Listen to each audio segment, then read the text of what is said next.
Hey, good morning. It is Thursday. Emily is here. Hello. I'm here. You're here. Let's get this show started, shall we? Here's what we're working on this morning. An apartment building in Hamilton's East End went up in flames last night. Ontario will be looking at increasing speed limits on all 400 series highways.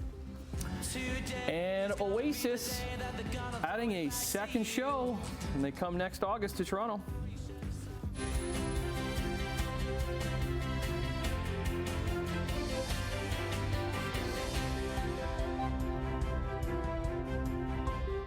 Okay, you can't say that he didn't warn us it's going to be cooler today. He did warn us. He did say that would be, Brian Wood did say that it's going to be single digits.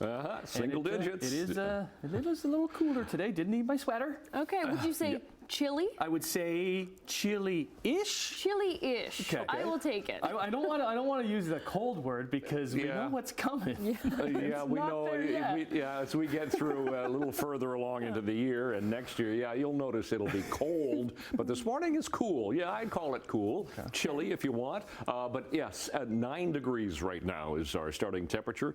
Tomorrow morning will be even cooler than this morning.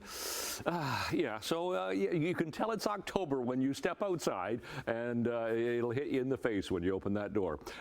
So we're looking at some fog in the area. I hit some fog patches coming in this morning, so take care. But the skies are clear, and that's how the day is going to be today. Clear skies, blue skies, lots of sunshine, and a milder high today. We should hit 23 degrees. Yesterday we got to 18, so it was a touch on the cool side, but today 23, even a humidex of 26, so it'll be warmer today and lovely sun, and we'll talk about that coming up. Checking traffic, 403 Waterdown Road looks pretty good at the moment. Not a lot to see right there. Just a few MTO traffic cameras. Here's the QEW Grays Road, Stony Creek, so Toronto bound away from us.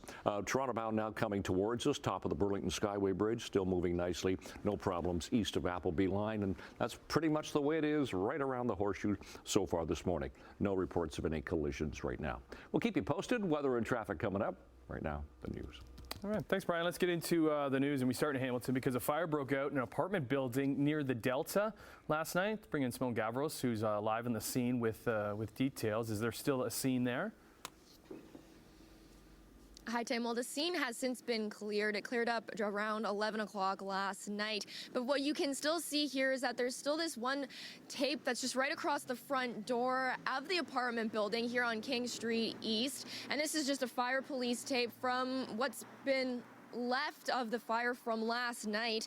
Now, witnesses do say that this happened around 7:30 yesterday, and when we arrived on scene with CHCH yesterday, one person spoke to us and said that he went over to help. As I approached, I noticed there was no fire department or emergency personnel on site. A bunch of people out front, so I immediately asked them if they had called 911, if anyone was trapped in the building. They let me know that a family was still inside on the 3rd floor, and it was accessible by the back door. Me and 2 other gentlemen went out back. One guy tried to go up and knock down the door. He had no luck doing so. Really good effort. I ran up, kicked down the door. A woman, her kid, maybe a 3rd kid came out, and their pit bull, who immediately started chasing my dog. I took off site after that point. They all made it out safe, but yeah, it was a harrowing experience. Now, video on social media shows flames and smoke just at the back of the apartment building here. This is a 3-story building with around 8 units, and people on social media say they could see smoke from blocks away. Police had the road closed for about 3 hours and have confirmed that it's not considered suspicious. Witnesses watched from afar as multiple firefighters worked to get the fire under control here. And as of right now, there are no details just yet from the fire department on injuries, cause, or cost of damage, but police say that the fire marshal did not attend. Now, we have reached out to Hamilton EMS as well as the fire department for more details on what exactly happened here at this apartment building on King Street East. But for now, Emily, I'll send things back over to you. Thanks, Simone. Emergency crews were called out to a house fire in Thorold early this morning. The blaze broke out at a home on Port Robinson Road shortly after 3 a.m. Sources from the scene say the blaze was quickly brought under control thanks to the quick work of the responding fire crew. At this time, officials have not commented on the cause of the fire and whether anyone was injured. However, a fire prevention officer is on the scene conducting an investigation. To the roads, an emergency crews responded to a car crash in Stony Creek late last night after one car went into the ditch. Hamilton Police and Fire, they were called to 50 Road South and the South Service Road in Stony Creek around 11 o'clock. Two cars, they were visible at the scene, including one that went into the roadside ditch. Fire crews did remove one person who had been trapped inside the vehicle. We reached out to police for more information and waiting to hear back. A Toronto police officer is recovering in hospital after he was shot during an investigation yesterday afternoon. Very relieved to report that our officer is doing well. He was shot in the abdomen, and is here in the hospital, surrounded by colleagues and family, being supported during what is obviously a difficult and challenging time. But I'm relieved to say that he's doing well. Police say the shooting took place around 5:30 p.m. after officers stopped a vehicle while conducting an investigation. Police say they have arrested a suspect who they believe shot the officer. Two others were arrested earlier in the evening, including one person at the scene near Yonge Street and Eglinton Avenue. Ontario's police watchdog says an officer fired a gun at the scene, but a suspect was not hit. Hamilton Police posted to X last night saying, quote, "Our thoughts are with our colleague who was shot earlier today in the line of duty. Incidents remind us how dangerous this job can be. Your bravery and dedication to protecting our community does not go unnoticed." Niagara police are investigating a homicide that took place yesterday afternoon at John Allen Park. Investigators say they were called out to the park for a disturbance shortly before 3 in the afternoon. But when they arrived, they located a man who was suffering from critical injuries. Officials say they began taking life-saving measures, but were tragically unable to save the man, and he was pronounced dead at the scene. Details at this time do remain few. The police have said that even though the suspect remains at large, there is no immediate threat to public safety. If you have information, reach out to Niagara Police. A child from the Brantford region who contracted rabies from a bat bite has died. The incident spans back to early September. Officials say the child woke up with a bat in his room, but the parents didn't see any signs of a bite or scratches and ultimately never sought out treatment. Officials say that the standard treatment, which includes receiving antibodies and getting a 4-dose treatment, is an extremely important way to prevent the virus from developing. However, once the symptoms begin to show, the infection is almost always fatal. Premier Doug Ford says Ontario will increase the speed limit on all 400 series highways across the province. The government increased speed limits from 100 kilometers per hour to 110 kilometers per hour on 6 sections of provincial highways in 2022 after a test period that started in 2019 and included the QEW between Hamilton and St. Catharines. Earlier this year, the province raised the speed limit on 10 more sections of the highway, including the 403 between Hamilton and Brantford. Everyone is going about a $1.10, $1.20 when you're driving down the street, and God forbid you're going the speed limit, be it 100. People are leaning on their horns, trying to get in front of you. But in saying that, I want to emphasize one thing. When I've directed the minister to look at the 400 series highways, I emphasized to him that where it is safe to do. And the experts, our Ministry of Transportation, OPP, they understand where you can go 110 and where you can go 100 kilometers. So safety comes first over anything. Ford also insisted there will be a tunnel built under the 401 across the top of Toronto and said they will also consider buying back the 407. He says he's leaving no stone unturned in the fight against gridlock and to reduce travel times. And speed our way into Sportsline, which is sponsored by Major League Baseball, as that was the focus yesterday with the postseason underway, something the Blue Jays were far from making as they finished last in the AL East, despite some high expectations and a high payroll. But looks like there will be no changes in the front office. This according to President and CEO Mark Shapiro, who met with the media. Ross needs to be better. I need to be better. Our entire baseball operations need to be better. But I also think about the fact that we played in the playoffs 3 of the past 5 years, that 4 of the past 5 we played meaningful games through September, that each of the past 4 we left spring training objectively with a chance to be a contending team and playoff team. And to me, that's not grounds to make a change. I've said this to Bo and Vladdy that they have done very powerful things already, and they've done them as a team. They've done exceptional things to win in the AL East, and not enough to their standards, nor mine, and certainly not the fans. But what they've accomplished already is exceptional, and there's a lot of good baseball ahead of them, and I hope it's together. Yeah, huge off-season ahead with plenty of decisions to make on what to do with Vladdy and sign him long-term.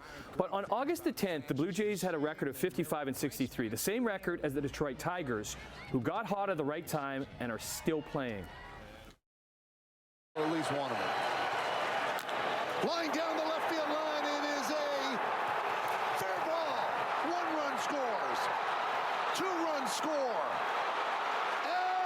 Everybody scores. It's a bases clear. And they are now off to the American League Divisional Series after shocking baseball and going into Houston, who had made the past 7 straight AL Championship Series and beat them in 2 straight wildcard games. Andy Ibanez, bases loaded double, that was the winning hit, as the upstart Tigers are now off to Cleveland, and they will face the Guardians starting this weekend. The pitch. He struck him out. And the Kansas City Royals move on. Yeah, not the only shocker in the AL wildcard, as the Orioles, they're heading home thanks to the Kansas City Royals, who lost 106 games last year and now went into Baltimore and swept the O's in 2 straight. So they're off to the ALDS, which has them heading to Yankee Stadium to face the evil Empire. Bobby Witt Jr., one of the best young players in the game, brought home the winning run there.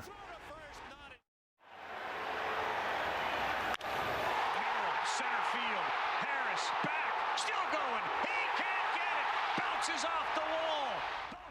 Now, we did have a home team that gave their fans something to cheer about, as the Padres had a big second inning in their game against Atlanta, capped by rookie Jackson Merrill's triple. They scored 5 in the inning. Great shot right there from the stands of them celebrating. They will have an opportunity to do that in the National League Division Series with the 5-4 win over the Braves. Next up for them is Shohei Ohtani and the Dodgers. But we will see a third and deciding game later today from Milwaukee. A big 8th inning by the Brewers at home, which included a game-tying home run by the youngest player in baseball, right there, Jackson Chourio, who hit his second moonshot of the night, was followed up by a game-winning 2-run homer by Garrett Mitchell, much to the delights of the hometown fans. The Brewers and Mets have a winner-take-all Game 3 tonight, with the winner facing the Phillies in the other NLDS. 12 minutes after 6 o'clock. What is this, the 3rd of October already? And yep, you're going to notice it feels like October outside. We'll talk about that coming up. Looking at traffic, first of all, nothing to see. 403 Waterdown Road coming out of Hamilton toward Burlington, doing fine here. MTO, that's Ministry of Transportation Ontario. Traffic cameras, QEW 405 St. Catharines, light volume, a little bit of wet road there. QEW Grays Road looks good. No problems at Fairview Street on the other side of the Skyway east of Royal Windsor. Heading through into Oakville, not a problem there, even Cawthra all the way through Mississauga. It's pretty light volume, no problems with collisions at the moment. Ooh, our temperature has just fallen again. Now we're sitting at 8 degrees. The sky is clear. It's kind of like kicking off the blankets this time of year, and it gets cool. So the winds are very light from the south. Relative humidity is right up there. As the temperature drops, the humidity goes up because the air can't hold the moisture it would normally do when it's warmer. So temperature today should climb to 23, so a pretty nice day into the early part of October here. A bit of a breeze, southwest 20 gusting to 40, but lovely sunshine. Now we do have some fog patches around this morning. Take care, particularly in outlying areas. Ridge of high pressure giving us the beautiful sunny day today and most of the day tomorrow. However, that frontal boundary could trigger off a shower later in the day. I know a football game tomorrow night, but there is a chance, but it's only a slim chance, 30% chance, and then we're right back into sunshine for Saturday. So today's temperatures milder than yesterday, 22, 23 degrees and lovely sunshine. As I said, that bit of a breeze. Tonight, skies will be clear. Temperatures maybe a little bit milder, 10 to 12 degrees around the lake, but 7 and 8 away from the lake, and some fog patches developing once again. Tomorrow, 21 to 22, but there's a 30% chance of a shower late in the afternoon into the evening hours. So we're looking at otherwise some sunshine, mix of sun and clouds through the day. 3rd of October, out the door this morning, skies clear, temperatures cool, sitting at 8 degrees. Long range coming up. Emily, Tim. Let's have another nice day. Yesterday was beautiful. It was gorgeous. Oh, yeah. Let's have another one of those, Brian. Okay, coming up after the break, we're going to say good morning to our pal Emily V with the preview of what's going on in Chit Chat. And some business news. Air Transat is preparing layoffs for workers as they struggle with their finances. Hey, this is where we say good morning to Emily Vukovic. Good morning. Good morning. Today was the first day it actually felt like fall. Yeah. Cold. Yeah, it's not cold. Let's be careful with that word. We've been negotiating. We've agreed on. Careful. So then what do we say when it comes to January? Freezing cold? Freezing cold? Well, Yes. you know what? I think temperature is so subjective. For 11 degrees, some people are still wearing shorts this morning. For me, I'm turning on the seat warmer. No, I can see the seat warmer. But yesterday afternoon, fabulous. T-shirt. Beautiful, but overnight I put my heat on for the first time. Oh, I didn't do that. Okay. Oasis has come up with a second date in Toronto. Robbie Williams is heading to the big screen, and Olivia Rodrigo is putting out a Netflix special. All of that on the couch soon. We'll see you in a bit. Business news now. Okay. We always start with a look at the biz boards and our Canadian dollar. Sitting at 74 cents US. Gold down big time, $17, over 17 bucks, 26.72.70 an ounce. Crude oil up $1.70, 71.53 a barrel. Off to Europe we go. Hey, Europe markets are trading up in London, but down in Frankfurt and Paris. Over in Asia, markets are up in Tokyo, down in Hong Kong, and up in Shanghai. And in North American markets, the TSX lost a point, the Dow gained 39, and the Nasdaq went up slightly to 14 points.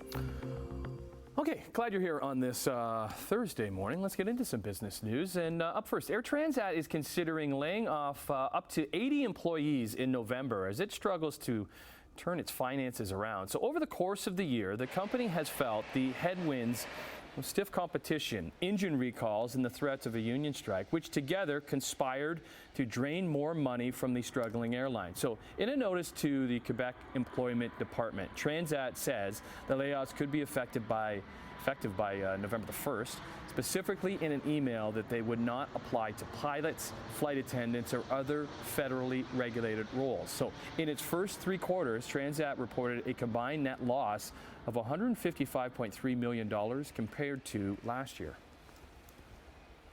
A new report reveals that vehicle sales in September were down 3.6% compared to September of last year. DeRosiers Automotive Consultants estimates 157,000 vehicles were sold last month. However, overall yearly sales are up 8.1% when compared to the first 9 months of 2023. October sales could be negatively impacted by inflation, employment data, and the U.S. dock workers strike. And the Ford Motor Company is reporting weak U.S. vehicle sales in the third quarter. Company's year-over-year sales, they grew less than 1%, significantly lower than expected. In September alone, Ford sales, they were down 11% from a year ago. There is some good news. Truck sales did increase 6% in the quarter, but sales of SUVs like the Bronco, it dropped 9%. The port strike that's halting the flow of many U.S. imports and exports enters its day 3, and so far there's no word on progress between the union and the organization that represents shipping companies. Roughly 50,000 striking members of the International Longshoremen's Association are vowing to picket all day and all night until their demands are met.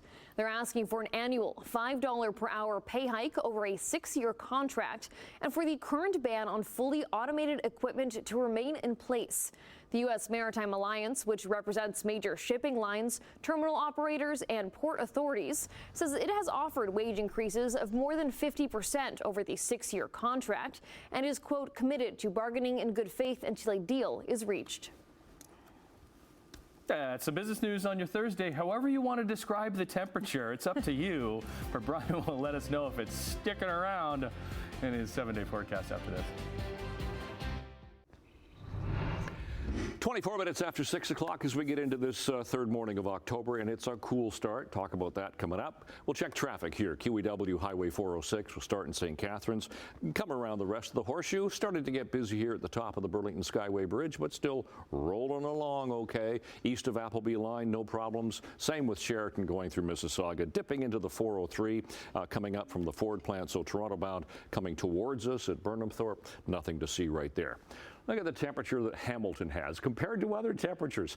8 degrees for Hamilton, but 10 Mississauga, 12 for Grimsby, 13 for Toronto. We will climb nicely as the day goes on. But I say 8 degrees That's still above seasonal for this time of year. Seasonal is 7 for an overnight low, 16 for a daytime high. We beat that yesterday, and we'll beat it by a long shot today.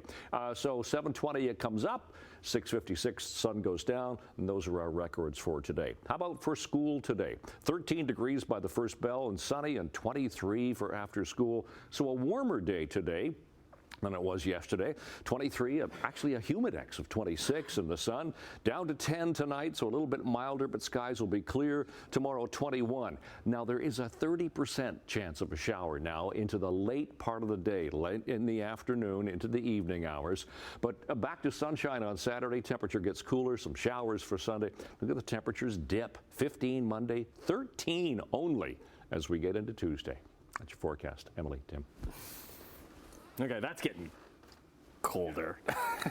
Chilly, perhaps? All right, NASA is shutting down a science instrument on the Voyager 2 spacecraft to save some energy. Right now, the 47-year-old vessel is soaring through space some 13 billion miles from Earth. Scientists say they are shutting down an instrument used to study solar winds. The move is due to the aging probe's emptying power stores, but even the dwindling energy supplies. NASA expects Voyager 2 will keep operating with at least one science instrument into the 2030s. 2030. That was my ask. How long it's going to be out there for? 2030 is not that far away at this point, though. The way time's going. You know what I mean? Just kind of lonely up there all by itself for the past 47 years, just like floating around. Doing a great job, doing its job. doing its job. Yeah, interest in space ever going? If I had billions of dollars, I think it would be very interesting. Billions of dollars. Well, the commercial space flights are so expensive that's not a goal in the near future for me. But golden ticket, though. You get a golden ticket. You're going. Yes, I would go. Absolutely. You're going. You? Okay. Yes, I'll go with you. Okay, perfect. We'll go. But we have a show to do right now. 1 half hour down. Lots more to come on your Thursday morning.